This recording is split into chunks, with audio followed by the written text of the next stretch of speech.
Mrs. Odette Vane. Having been found guilty of murder in the second degree, this court sentences you to 25 years to life.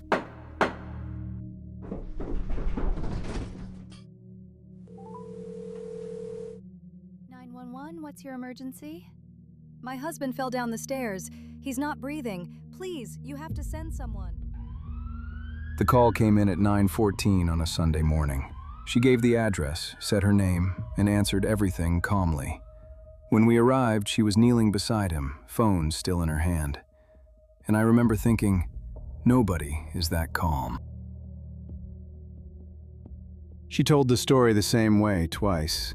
Said she heard something from the bedroom, came downstairs, found him, then called us. Every word matched. I wrote it down like I believed her. I just keep thinking, if I'd come down sooner. She stopped there, and I noticed her hands weren't shaking. Mine would have been.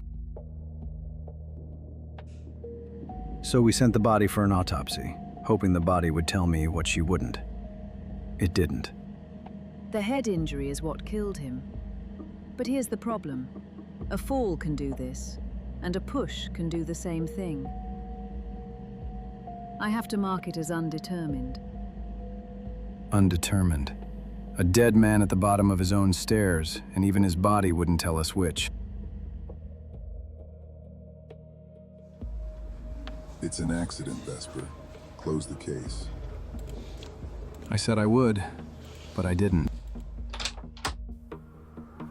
So if the body wasn't going to talk, I figured the money might, and it had plenty to say.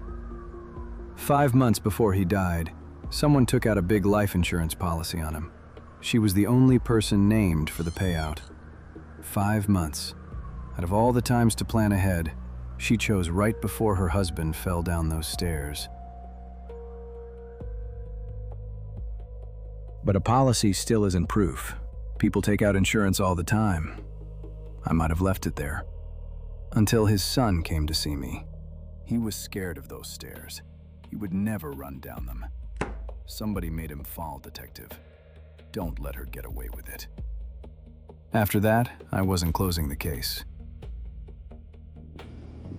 So I went back to the house and spoke to the housekeeper. She'd worked there for years, saw everything, but barely said a word. Then one thing slipped out. She was already dressed. Hair done, makeup done. 8 in the morning, on a Sunday, before any of this happened. You don't get ready like that to find your husband dead. You get ready for what comes next. And that perfect face had a money trail behind it. So I checked the accounts, and everything led to one name, Felix Burrows, the advisor who set up the policy. He handled all of Marlowe's money. I called him, voicemail. Called again, voicemail. I'm out of town until Monday. A man with nothing to hide usually picks up the phone. While Felix kept dodging me, I followed her instead. Turns out, every Tuesday, she drove an hour out of the city to the same hotel, and she wasn't going there alone. His name was Cade. Young, half her age, wearing a watch he clearly couldn't afford. Marlowe wasn't even buried yet, and his money was already on another man's wrist. So I went to see Cade for myself. He was leaning on a car he had no business owning, covered in gold, sunglasses on, like he didn't have a problem in the world. I knew exactly what I was looking at.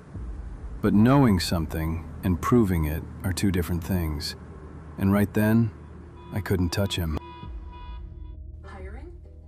So I stopped chasing Cade and went back to the one who was already scared, Felix. You have one unheard message. I left him one message and kept it simple. Either he was a witness or he was part of it. His choice. If he helped move that money, he was looking at the same charge as her. And scared people don't stay quiet forever. 3 days later, Felix finally called me back. He sat across from me, hands flat on the table, and gave me the one thing I couldn't get myself. Months before he died, she asked me how fast the policy would pay out, and if a fall at home would still count as an accident. You don't ask that unless you already know how he's going to fall. We arrested her at the house, right by the same staircase. I read the charge, put the cuffs on her, and waited for her face to crack. It didn't. She even thanked the officer who opened the car door. Thank you. After a whole year on this case, she still looked calmer than I felt. In court, her lawyer kept coming back to the one word that worried me. The manner of death is undetermined. I can't call it a homicide. But our case didn't need the body to speak. It needed Felix to finally say what he'd kept quiet for a year. She asked how fast the policy would pay out if it looked like an accident. Bring it down just a little bit. You can't be too much.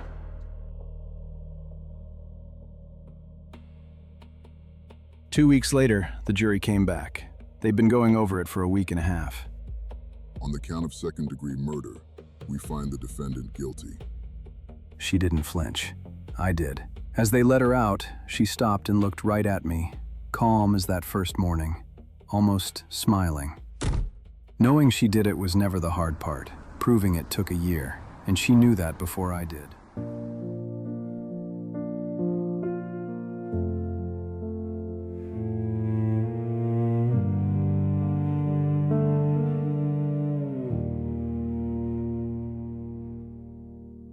You learn how to keep your hands still, how to soften your voice in a room, how to answer them all